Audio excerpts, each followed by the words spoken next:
नमस्कार, मी रवि कुमार. जवाब तो आपको देना होगा बोल सरकार या सदरात 85 आवाजच्या का स्पेशल रिपोर्ट मध्ये आपलं स्वागत. कशा आहात आपण? मजेत ना? मजेत राहा, हिट राहा, फिट राहा आणि हो, आरोग्याची काळजी घ्या. चला तर मग विषयाकडे वळूया.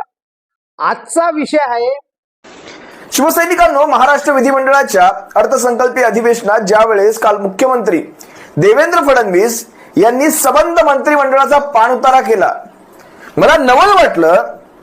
सत्तेतल्या एकाही पक्षाला, म्हणजे इतर जे दोन उप बसवलेले आहेत ना, सत्तेतल्या इतर एकाही पक्षाला याच्यावर साधा निषेध नोंदवावासा वाटला नाही. नोंदवतील कसे? त्यांच्या दोऱ्या या कुणाच्या हातात आहेत हे काही वेगळं सांगायची गरज नाही. आजपर्यंत महाराष्ट्राच्या विधिमंडळ इतिहासामध्ये, आजपर्यंतच्या इतिहासामध्ये कुठल्याही मुख्यमंत्र्याने अशा प्रकारचा आपल्या सह मंत्र्यांचा, कॅबिनेट असतील, राज्यमंत्री दर्जाचे मंत्री असतील किंवा इतर दोन उपमुख्यमंत्र्यांचा अशा प्रकारचा अपमान करण्याची ही महाराष्ट्राच्या विधिमंडळ इतिहासातली पहिलीच घटना. आजपर्यंत कधी असं घडलं नाही. काल काय घडलं, विधिमंडळाच्या आतमध्ये नेमकं काय घडलं, तुम्हा सर्वांना तो व्हिडिओ दाखवेल.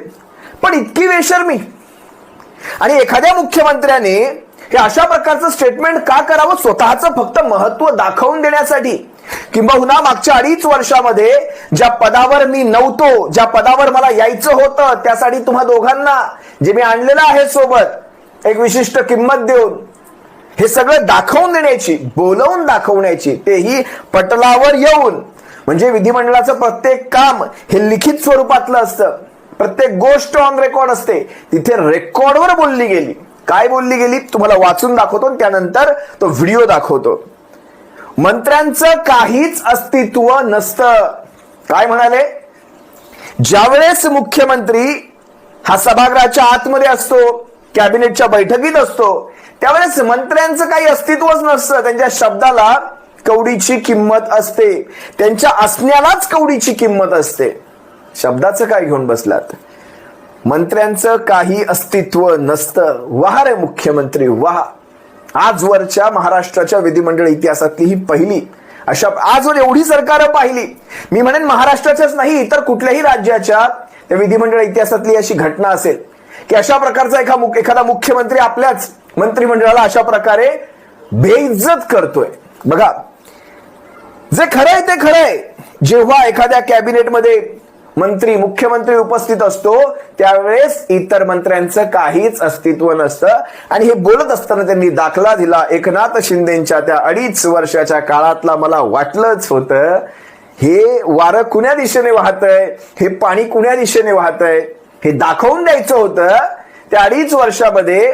खरं तर, आणि आम्ही उभ्या महाराष्ट्राने पाहिलाय त्या 2.5 वर्षात एकनाथ शिंदेच्या हातात काय सत्ता होती.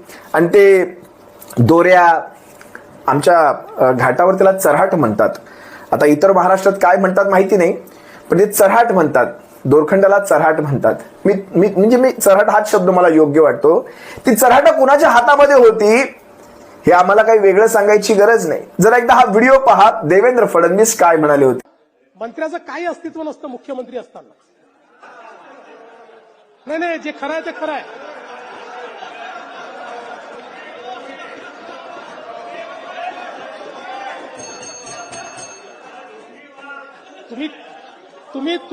तुम्ही वेगळ्या पद्धतीने आनंदित होताय, पण मी सत्य तुम्हाला सांगतो की जेव्हा एखाद्या कॅबिनेटमध्ये मुख्यमंत्री असतात, त्यावेळेस मुख्यमंत्रीच सर्वेसर्वा असतात, इतर कोणी नसतो.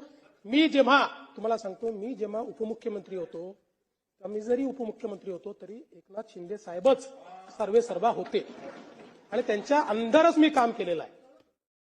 काय तर म्हणे, ज्यावेळेस मी उपमुख्यमंत्री होतो त्यावेळेस हे एकनाथ शिंदे मुख्यमंत्री होते आणि त्यांच्या अंडर मी काम केलेलं आहे. त्या अंडरचा मला अर्थ कळाला नाही, उभ्या महाराष्ट्राला कळाला नसेल. कारण जरी हे मुख्यमंत्री होते, ते काय, तो एक चित्रपट होता 3 इडियट मला वाटतं, त्यात एक प्रसंग असा होता, ते एक निबंध सादर केला जात होता, कविता होती माहित नाही, बोल उसके है लेकिन शब्द हमारे है. तुम्ही पाहिला असाल तो प्रसंग. आणि नंतर मग ते चमत्कार आणि काय त्याच्यावर ते प्रसंग घडला, तो अतिशय विनोदात्मक आहे. पण बोल उसके है शब्द हमारे है म्हणजे क्रेडिट बघा कसं. बसले ते होते, पण चऱ्हाट आमच्या हातामध्ये होतं. त्या दोऱ्या आमच्या हातामध्ये होत्या. आणि हे मुख्यमंत्री पद 2.5 वर्ष आम्हाला हे द्यावं लागलं होतं. हे काय आम्ही मनाने दिलं नव्हतं. आम्हाला काही गोष्टी महाराष्ट्रात घडवून आणायच्या होत्या, त्यासाठी हे द्या. आणि काल परवाच मला वाटतं संजय राऊत साहेबांचं सुद्धा एक ते स्टेटमेंट आहे, आता मिळवून दाखवा. एकनाथराव, आता हे मुख्यमंत्री पद मिळवून दाखवा. त्यावेळेस त्यांची मजबुरी होती, त्यावेळेस तुम्हाला बनवणं ही त्यांची मजबुरी होती. आता तुम्ही महाराष्ट्राचं मुख्यमंत्री पद मिळवून दाखवा. ह्या परिस्थितीमध्ये फक्त एका उपमुख्यमंत्री पदासाठी आपण आलात किंवा 2.5 वर्षाच्या मुख्यमंत्री पदासाठी आपण आलात.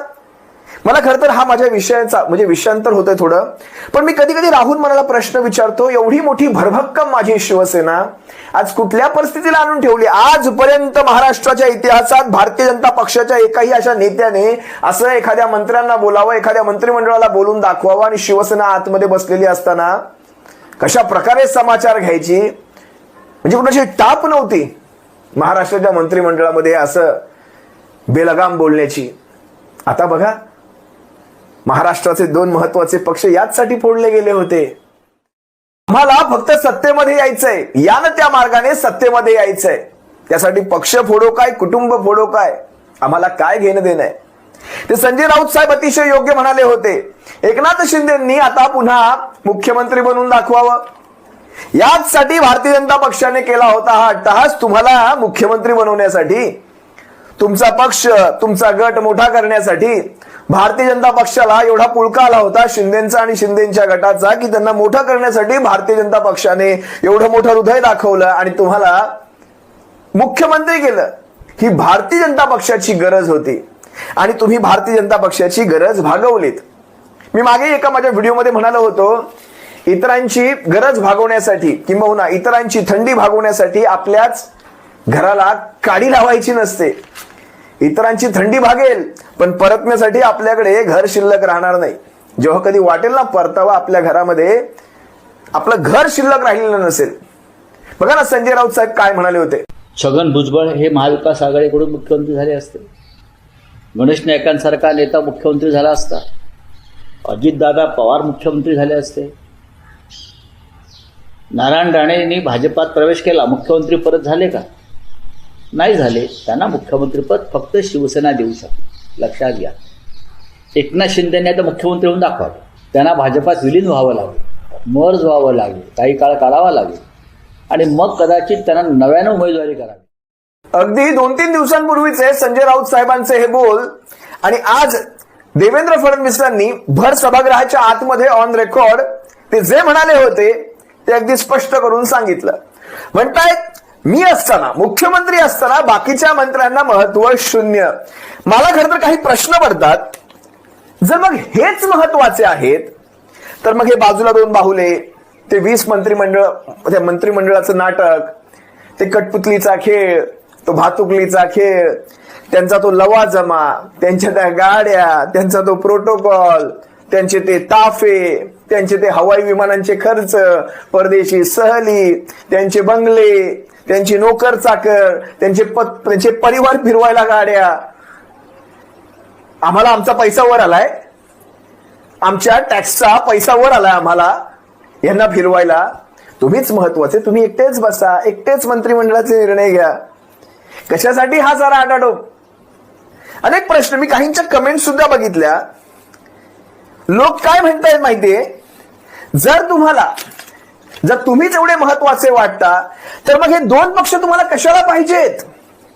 हे 2 गट जे तुम्ही स्वतः निर्माण केले, स्वतः बनवले, त्यांचे क्लोन तयार केले, तुमच्या एकट्यामध्ये एवढी धमक तुम्हाला वाटली होती ना, तर महाराष्ट्राचे हे 2 पक्ष फोडून नेमकं तुम्हाला काय सांगायचं होतं? तेव्हा नाही बऱ्या बेटकुळ्या दाखवल्या, आता बेटकुळ्या दाखवता या मंत्रिमंडळात. आणि मला खरं तर नवल वाटतं, ज्यावेळेस त्यांनी हे म्हटलं, मागाशी तुम्ही व्हिडिओ पाहिला असाल, बाकीचे मंत्री हसत होते. हा निर्लज्जपणा नाही.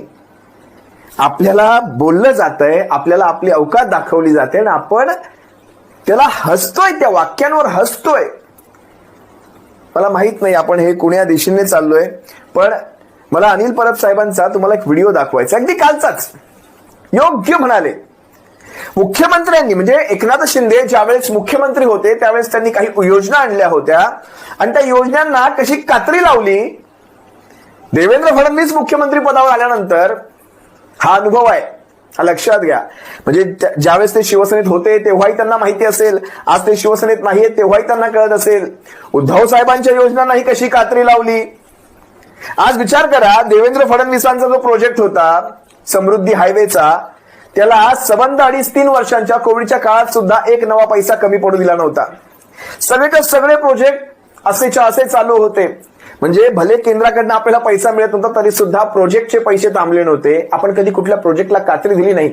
एकमेव मेट्रोचा तो मुलुंड कारशेड, ते कांजूर कारशेड आणि आरे कारशेड हा एक वाद होता, कारण तिथे विषय पर्यावरणाचा होता. आरेच्या जंगलामध्ये कारशेड करण्याचा घाट का घालायचा आहे, तिथे नेमके कुठल्या हॉटेल लॉबींसोबत तुमचे लागेबांधे होते, तिथे एवढ्या एकरची जागा जंगल तोडून तयार करण्यापेक्षा कांजूर कारशेडमध्ये ती जागा अशीच जागा तयार होती, तिथे कुठली झाडं कापली जाणार नव्हती. एवढाच काय तो वाद होता. यांनी त्याचं भांडवल केलं. आज बघा, यांच्या प्रोजेक्टला एवढी कात्री लागली आणि एकही एकनाथ शिंदे आणि त्यांच्या मंत्रिमंडळातला मंत्री थंड, म्हणजे स्वतः अनिल परब म्हणतायत थंड बसलेले आहेत. जरा पहा, अनिल परब साहेबांनी अतिशय योग्य आणि मोजक्या शब्दात बरोबर काढलेली आहे. पहा. अरे पण तुम्हीच एकमेकाच्या विरोधात आहात ना.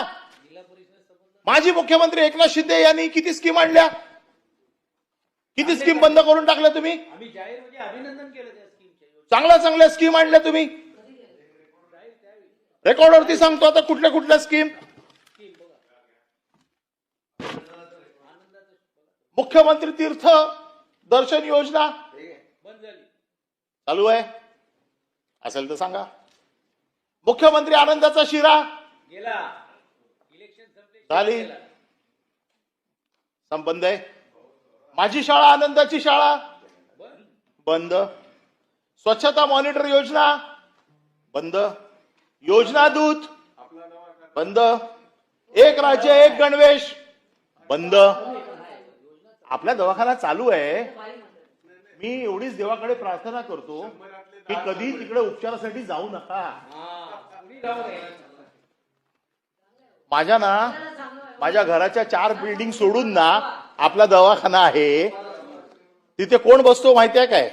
बाबा हॉस्पिटलमध्ये जो स्ट्रेचर नेतो ना, तुम्हाला मी सांगतो ना, मी सभागृहात बोलतोय, मी तुम्हाला फोटो पाठवून देतो. नाही काय नाही, या कौतुक चाललंय. उपमुख्यमंत्र्यांचे सेकंड हँड आले, सेकंड हँड. ते ह्या सगळ्या शिवभोजन थाळीचे पैसे तुमचे बंद केले. ठीक आहे, ती आमची योजना होती. आमच्यावरती काय राग काढायचा तो काढा, आमचं काहीच म्हणणं नाही. आमच्यावर काय राग काढायचा आहे, आमच्या योजना बंद करायच्या आहेत, आम्हाला कुठलं क्रेडिट मिळू नये म्हणून करायचं आहे. अरे पण तुम्ही सरकारमध्ये आहात ना, तुम्ही मुख्यमंत्री असताना केलेल्या योजना बंद कशा होऊ शकतात? आणि तुमच्यापैकी कोण जाब विचारत नाही.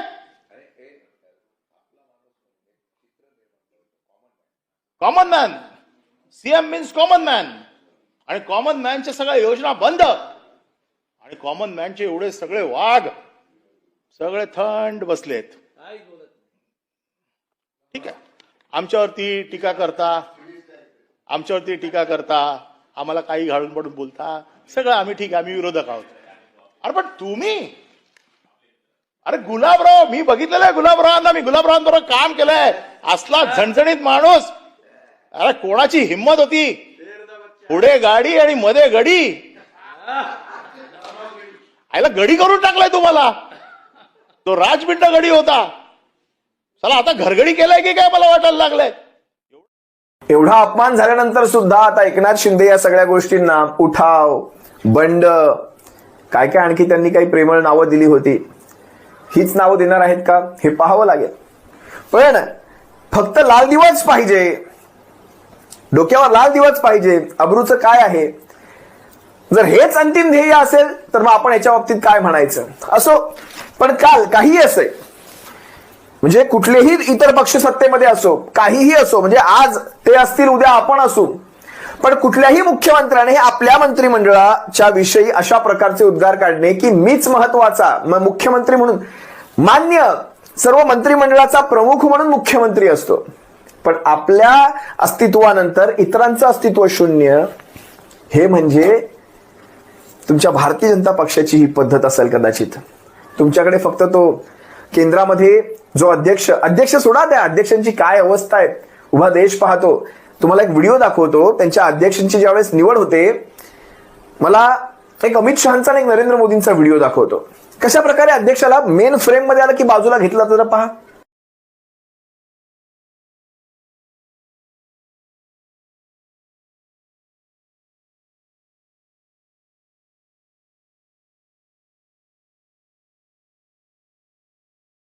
तुमच्या पक्षामध्ये ही पद्धत असेल, तुमची दोनच माणसं महत्वाची, तिकडे मोदी आणि शाह हे दोनच महत्वाचे, बाकीचे सगळे कसपटात समान.